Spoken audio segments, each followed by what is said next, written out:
Maye Musk walked into the luxurious flagship boutique of Valerian, an ultra-exclusive fashion house nestled in the heart of Manhattan. Known for her poise and elegance, she wore a cream-colored suit that reflected quiet confidence. But as she reached the main counter, things took an unexpected turn. A young sales associate barely looked up. "We're a by-appointment-only boutique," she said curtly, eyeing Maye from head to toe. "I understand," Maye replied calmly, "but I was told walk-ins are sometimes allowed between 2 and 4. The associate narrowed her gaze. "I don't think this is the kind of store you're looking for." There was a pause, one of those silences that grows so loud it becomes impossible to ignore. Other customers shifted uncomfortably. A manager nearby glanced over but said nothing. Maye nodded once. No scene, no argument. She simply turned and left the store. But what no one knew, what the associate could never have imagined, was that her quiet insult would ripple far beyond those boutique walls. Because this wasn't just any woman. This was Elon Musk's mother. And within hours, the entire world would be watching. By 4 p.m., the boutique's quiet humiliation was nothing more than a forgotten transaction for the staff. But by 5:30, a blurry cell phone video surfaced on X, formerly Twitter. It captured Maye Musk leaving the store in dignified silence, the clerk's dismissive tone clearly audible. And then it began. Within an hour, Respect Maye was trending in over 20 countries. Celebrities, entrepreneurs, and even diplomats began reposting the video. Not because of who she was, but because of how she handled it. Grace without confrontation. Pride without arrogance. At SpaceX headquarters, Elon Musk stood silently as the video played on the giant screen in his executive lounge. His jaw tightened, not out of anger, but out of calculation.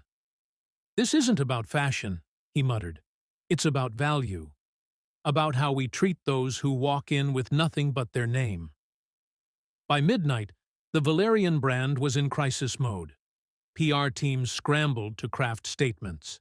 Apologies were drafted, retracted, then redrafted again. But it was already too late. Elon Musk had tweeted just one line. "My mother doesn't need validation, but the world deserves to see what it missed." The tweet shattered records. In 20 minutes, it hit 5 million likes. In 2 hours, it became the most shared post in the platform's history. Something larger than a social media moment was forming.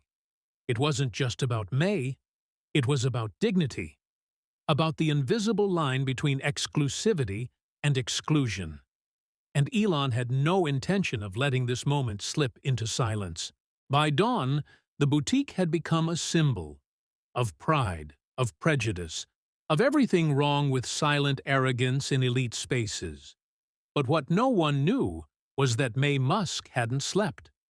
She'd spent the night pacing her minimalist kitchen in Bel Air, her tea untouched, her phone buzzing with notifications she chose not to answer. She had lived through apartheid, single motherhood, bankruptcy, and the spotlight of raising one of the world's most scrutinized men.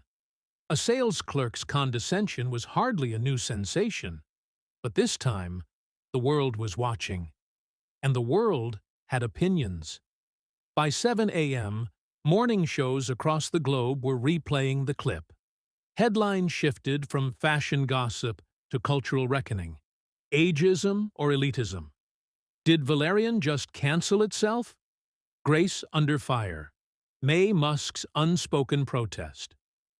At the same time, inside a quiet hangar on the edge of Boca Chica, Elon Musk met with his inner circle. Not engineers, not lawyers, his mother's team, stylists, advisors, a single documentary filmmaker, and one sharp-eyed strategist from Tesla's brand division. "This is not a scandal," Elon said calmly, tapping a sleek metal table. "This is an opportunity. We've spent years building rockets. Now we build something more powerful. Respect. He laid out a plan. Not vengeance, not cancel culture, but elevation. First, Maye would speak. Not in an interview, but at a press conference of her own design. Second, Valerian would be invited, yes, invited, to participate in a global initiative Elon dubbed Dignity in Design, a foundation that would challenge elitism in fashion and support accessible elegance for all ages and backgrounds.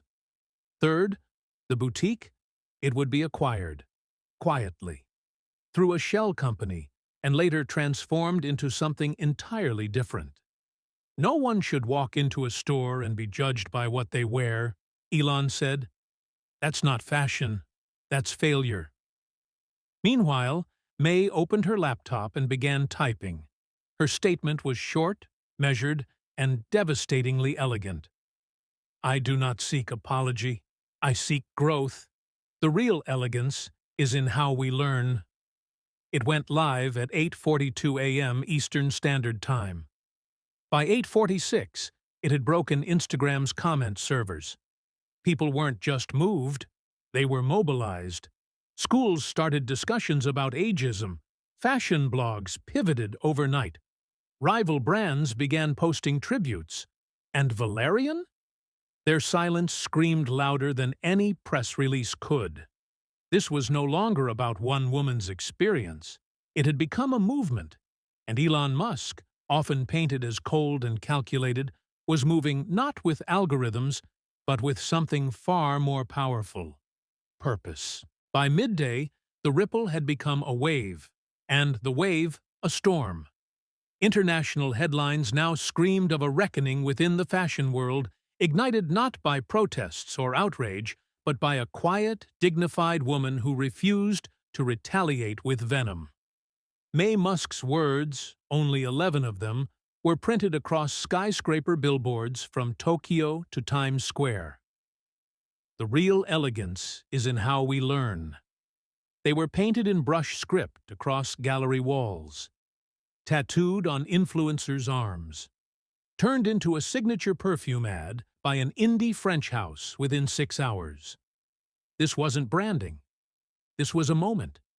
Inside Valerian's Manhattan headquarters, silence reigned. The CEO, a famously elusive figure named Delphine Renault, hadn't spoken publicly in years. Now she sat at a long oak conference table, watching as her legacy unraveled, pixel by pixel, post by post. Her PR director tried to form sentences. We could issue a video, maybe express regret. Not quite an apology. But Delphine simply closed her eyes.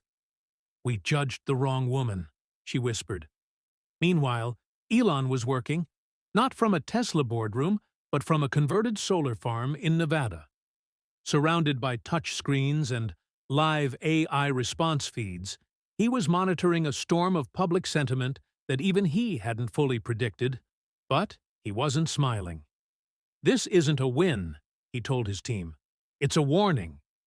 He had always believed that technology would disrupt finance, transportation, and space. But now he realized elegance, dignity, humanity. These were industries too. And they had long been ignored by the disruptors of Silicon Valley. With a flick of his hand, Elon initiated the launch of Project Elon, a cross-platform initiative combining AI design, blockchain-verified sourcing, and open-access luxury. Not a fashion line, a fashion infrastructure. One that would make beauty inclusive, ageless, and algorithm-proof. At the same time, Maye received a visitor, a little girl, maybe 9, maybe 10. Quiet. Big eyes. She stood at the gate of Maye's home holding a simple drawing, an old woman with a silver cape and a crown. My teacher said you were brave, she said. I wanted to draw you as a queen. Maye didn't cry, not then, but her voice cracked as she bent down and said, Thank you. But real queens don't wear crowns. They wear kindness. That moment was captured by a neighbor's phone, and by dusk, It had become the most watched clip on TikTok in 37 countries. Back in Manhattan, Delphine Renault finally stood. "Tell them we're shutting down the boutique," she said, "and tell them Maye Musk is invited to design its replacement." The room froze. "You mean collaborate?" "No," Delphine said. "I mean follow." And just like that, the empire of exclusivity began to crumble, not with violence or fury, but with humility and grace. Elon Musk watched the news from his solar farm, the girl's drawing pinned above his desk. In his eyes burned something far beyond ambition: legacy. By the next morning, it wasn't just headlines or hashtags. Something deeper had shifted. Quietly, in households, dormitories, and executive suites across the world, people were talking, not about fashion or even Elon, but about Maye. They watched and rewatched the clip of her kneeling before the little girl, thanking her not with superiority, but with sisterhood. They replayed her speech at the impromptu press gathering outside her Los Angeles home, where she didn't mention herself once, but instead lifted the voices of older women, working mothers, and anyone who's ever felt dismissed because they didn't fit the window display. At SpaceX HQ, Elon stood before a digital wall showcasing global sentiment. Words like grace, power, elegance, and dignity radiated outward in glowing blue threads from Maye's name. But something else caught his attention: a sudden spike in searches for Maye Musk early speeches and Musk Family Foundation donations. "People are looking deeper," said one of his aides. Elon nodded. "Good," he whispered, "because this isn't about a moment. It's about remembering who we build for." Later that day, Maye sat at her kitchen table, sipping black coffee and flipping through an old scrapbook. There were pictures of her modeling days, articles from when she was a single mother raising 3 kids in South Africa, and a yellowed photo of Elon at age 9, building a circuit board with duct tape and wire. When he called, she answered with a soft laugh. "So, I hear I'm a global icon now." "You always were," Elon replied. "The world just took too long to see it." There was a pause. Then, gently, Elon added, "I want to rename the initiative, not Project Elon.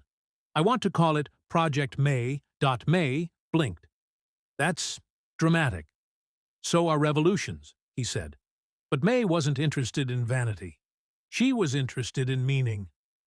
"If we do this," she said, "it can't be about me. It has to be about all of them. The women no one listens to until they break something or disappear." Elon understood. That was why she was different. Why the world had fallen in love with her, not for her defiance, but for her refusal to become bitter. At a surprise conference live-streamed from a restored planetarium in Austin, Maye took the stage, flanked not by celebrities, but by unknown faces: a 60-year-old seamstress from Detroit, a 17-year-old transgender designer from Brazil, a blind coder from India. She stood with them, not above them. "We've all been edited out of the frame," she said, her voice steady. "But today, we build a bigger canvas." The audience rose in thunderous applause. Even Elon, watching from backstage, seemed taken aback by her command. This wasn't his moment. It was hers. And as cameras flashed, somewhere in the crowd, the little girl from before, still clutching her drawing, held up a new sign she'd made: "Kindness is power."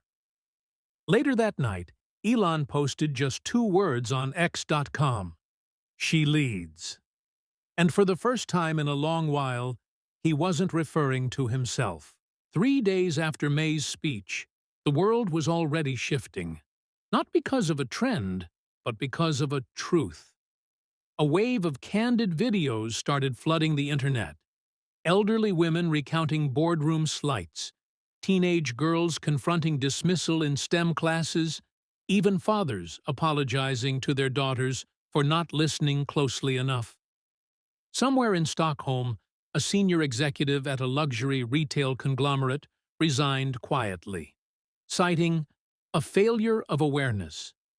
In New York, the same boutique that humiliated May launched a public mentorship program, inviting underrepresented designers to showcase their work in its Fifth Avenue window. The PR move seemed calculated, but May, ever gracious, chose to visit it anyway, with the girl from the sketchpad beside her. The two stood in front of the store's new display. Mannequins dressed in bold, inclusive fashion. Some elderly, some plus-sized, some visibly disabled. May looked at the little girl and smiled. "That's your revolution," she said, "not mine." Meanwhile, Elon was in deep discussion with SpaceX engineers about reformatting their next initiative. Not the technical specifications, they were perfect, but the storytelling. "We've always been forward-focused," he told them. "Now, we need to be inward-conscious." "What does that mean?" one intern asked. "It means we can't launch rockets without understanding the gravity they leave behind," Elon replied. Back in LA, May was invited to speak at a global innovation summit, originally headlined by top CEOs and AI futurists.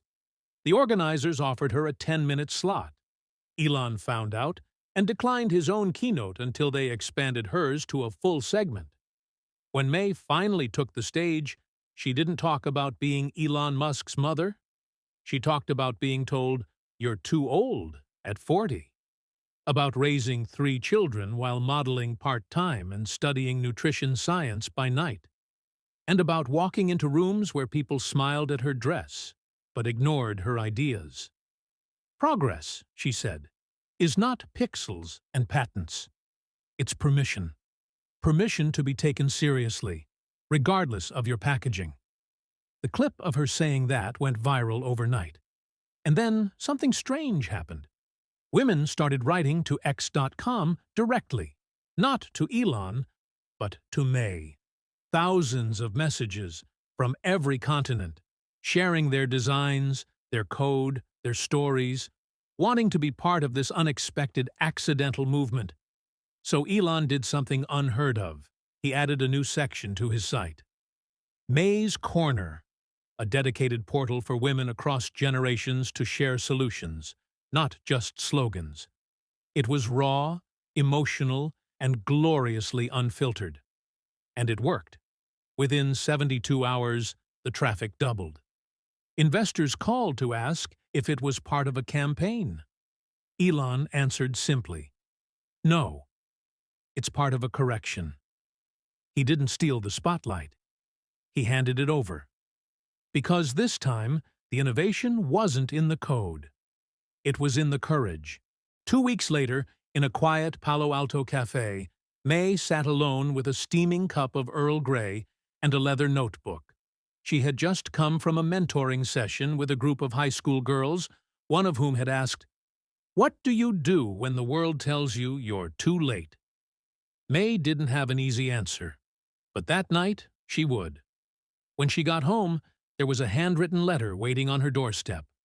Not an email, not a DM. A real envelope, creased, with a soft floral scent. She opened it gently. It was from a 72-year-old woman named Carmen in Argentina. "Dear May, I watched your speech. I am not a scientist or an inventor. I am a retired baker. But when I saw you, I realized I didn't have to be small anymore. I started a YouTube channel 3 days ago, teaching others how to bake with dignity. No gimmicks, just honesty. I never thought I could still matter. But now, I do. Thank you." May stared at the letter for several long minutes, her throat tightening. Carmen wasn't looking for a platform. She had built her own, inspired by truth, not tech. She called Elon. "I need your help," she said. "Always," he replied. "I want to make something for these women, not a campaign." A platform. Elon was quiet. "Then, a digital home?" "No," May said. a real one. And just like that, the concept for the bridge was born, a physical, traveling exhibition of ideas, stories, prototypes, and performances by women over 50 who had been told their time had passed. It would tour not just cities, but underfunded towns, rural areas, and regions where internet access was limited, but resilience was high. Elon's teams at Tesla and X donated logistics. Neuralink contributed VR storytelling tools to let visitors walk through the lives of the contributors. And Starlink made sure every stop had free Wi-Fi, ensuring even the most disconnected could connect. But the final touch came from Maye herself. A small wooden bench placed in each exhibit, with a plaque that read, "Sit here and tell us what they said you couldn't do. Then do it anyway." The media didn't know what to do with it. Was it activism? Art? Social tech? Musk didn't clarify. He just stood beside his mother during the launch event in Austin, no microphone, just clapping as each woman took the stage. Carmen flew in from Argentina. She brought pastries and tears. That night, under a canopy of stars, Maye looked up at her son. "You built rockets," she said. "But this time, I'm the one who launched something." Elon smiled. "And you didn't even need a launch pad." The bridge had only been active for 6 weeks when the first unexpected consequence arrived, not in the form of a donation or partnership, but as a counter-movement. In Japan, an 81-year-old robotics engineer named Aiko Mori, who had been forced into early retirement a decade ago, reopened her lab. Inspired by Maye's initiative, she unveiled an exoskeleton prototype designed specifically for elderly mobility and independence. In Ghana, a village midwife who had quietly delivered over 3,000 babies throughout her life was flown to Paris to speak at a maternal health conference. Her story had been found through the Bridge's community journal portal, now translated into 22 languages. In Sweden, the government requested licensing rights to reproduce the bridge locally. And in America, something more subtle, but just as powerful, was happening. Tech executives, for the first time in years, were attending an event without speaking. They were listening. Engineers were taking notes from grandmothers who had never coded but had designed makeshift water filtration systems with Coke bottles and cloth. Venture capitalists began reconsidering what experience really meant. Even Elon, who had always been future-forward, started reshaping how he approached invention. When asked by a journalist why he seemed to be slowing down development on a Mars-bound propulsion model, he replied, "Because maybe the mission isn't escape anymore. Maybe it's return to the people we left behind in the race to the future." Maye's face was now painted on murals across cities, from Mexico City to Berlin. Her quote, "You're not too late, you're just early for something else," had become a viral hashtag. But what touched her most was the letter she received from a young girl in Pakistan named Hira. "I showed your video to my grandmother. She stopped hiding her gray hair. She's teaching us to build kites now. She says they're the original form of flight." At one point, a tabloid asked if this was Maye's attempt to step out of Elon's shadow. She answered with grace, "I never lived in Elon's shadow. I just stepped aside to let him run. Now, he's stepping aside to let others rise." On a quiet Tuesday morning, Maye visited the same luxury store where this all began. The manager had changed. The staff recognized her instantly and welcomed her in, not out of pity, but respect. She didn't buy anything. Instead, she handed them a letter, framed in glass. It was Carmen's. "I thought maybe someone else walking in here might need to read this." Back outside, reporters tried to swarm her. She turned, smiled gently, and said, "Dignity doesn't need an entourage." Then she walked into the sunlight. At SpaceX headquarters later that evening, Elon stood looking out over the Pacific. His assistant asked if he wanted to review the next day's launch brief. He shook his head. "I already saw the real launch today," he said quietly. "And it had nothing to do with rockets." The bridge had only been active for 6 weeks when the first unexpected consequence arrived, not in the form of a donation or partnership, but as a counter-movement. In Japan, an 81-year-old robotics engineer named Aiko Mori, who had been forced into early retirement a decade ago, reopened her lab. Inspired by Maye's initiative, she unveiled an exoskeleton prototype designed specifically for elderly mobility and independence. In Ghana, a village midwife who had quietly delivered over 3,000 babies throughout her life was flown to Paris to speak at a maternal health conference. Her story had been found through the bridge's community journal portal, now translated into 22 languages. In Sweden, the government requested licensing rights to reproduce the bridge locally. And in America, something more subtle, but just as powerful, was happening. Tech executives, for the first time in years, were attending an event without speaking. They were listening.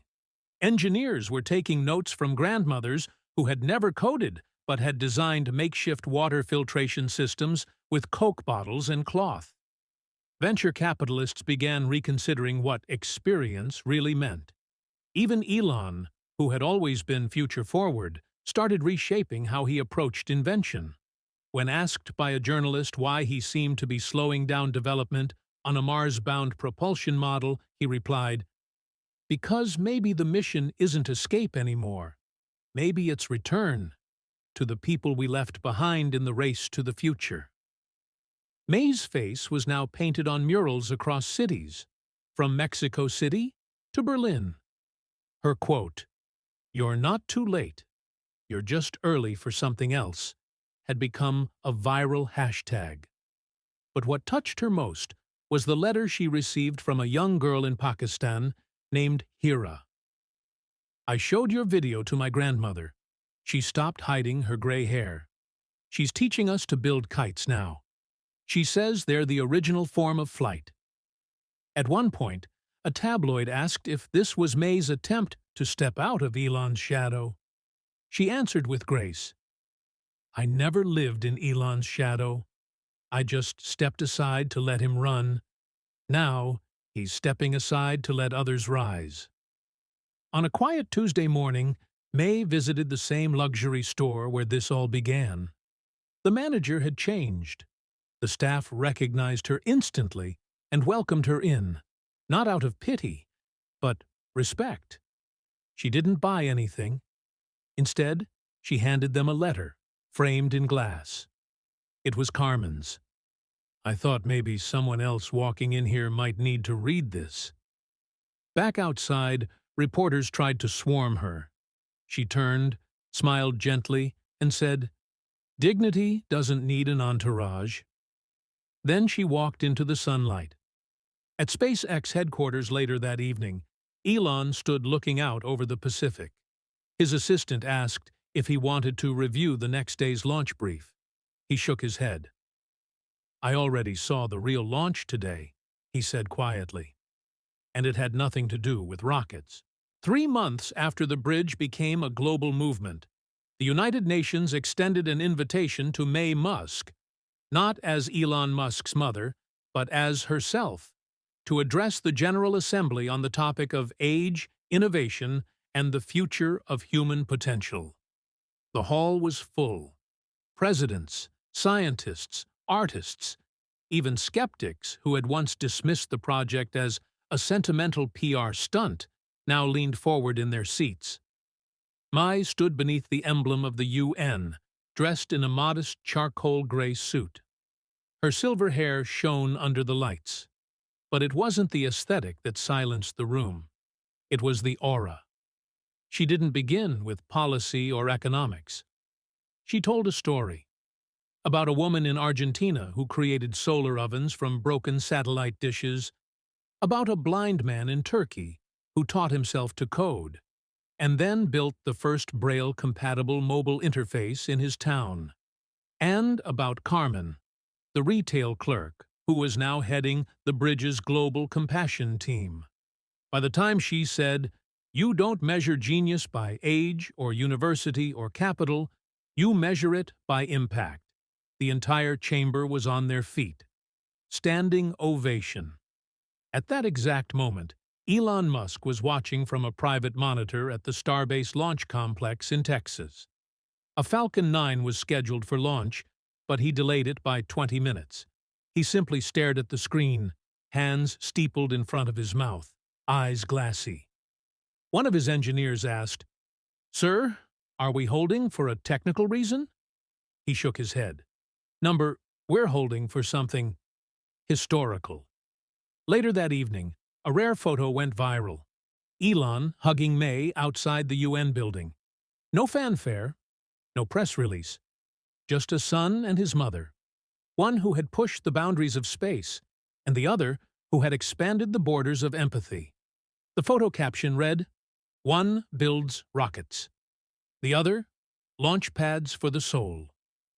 In the months that followed, universities began building bridge labs, interdisciplinary research spaces led by multi-generational teams.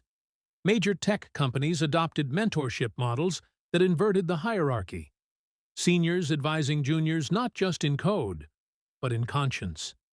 At a TEDx event, a 94-year-old woman from South Korea unveiled a prosthetic design for amputees based on origami. The audience cried. So did she. And Maye? She turned down offers for a book deal, a documentary, and a political run. Instead, she released a single free ebook called The Dignity Algorithm, a guide for how any system, be it tech, law, or business, could be rewritten to include those once ignored. The last page simply said, "Sometimes the most advanced thing you can build is a seat at the table." The sun had just begun to dip below the horizon as Maye Musk stood alone on a rooftop garden in Manhattan.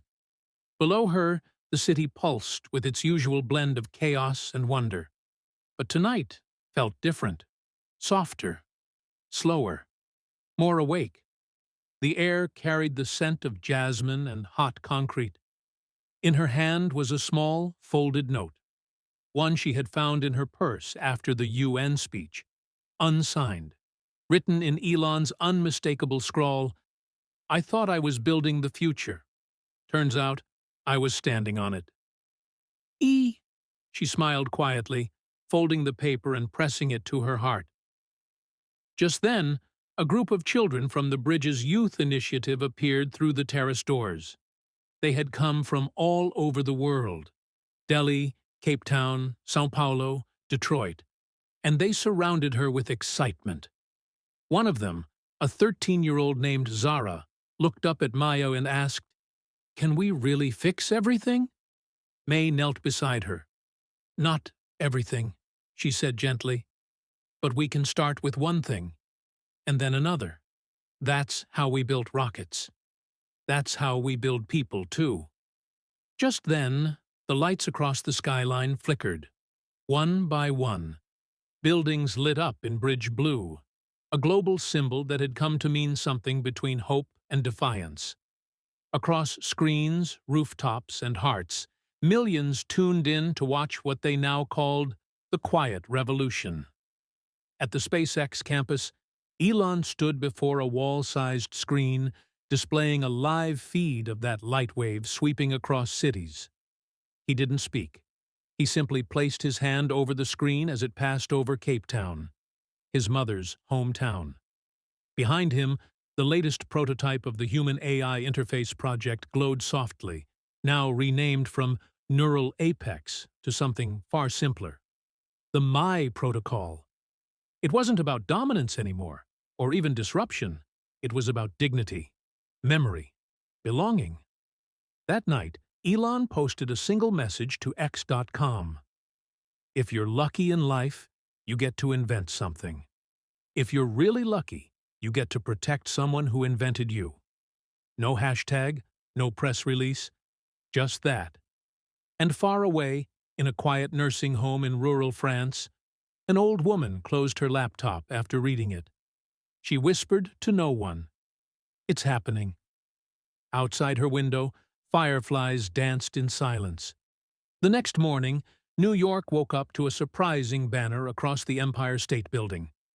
"The future is not an algorithm. It's a question. And we all get to answer." The image went viral. The moment went down in history. And May? She watered her rooftop plants, brewed her tea, and sat in the early sun. Because some revolutions don't roar. They rise, like light, quiet, certain, and impossible to unsee. In a world obsessed with power, fame, and innovation, it's easy to forget that behind every titan stands a story, and sometimes a mother. What happened to Maye Musk wasn't just a slight against one woman. It was a reminder of how society often underestimates quiet strength. But Elon didn't respond with rage. He responded with grace, intelligence, and a powerful message. Because sometimes, the greatest revolutions don't begin in labs or on launch pads. They begin when someone decides that dignity matters more than dollars. This wasn't just about a store, or even about Maye Musk. It was about respect. And Elon, once again, proved that real power lies in how you choose to use it.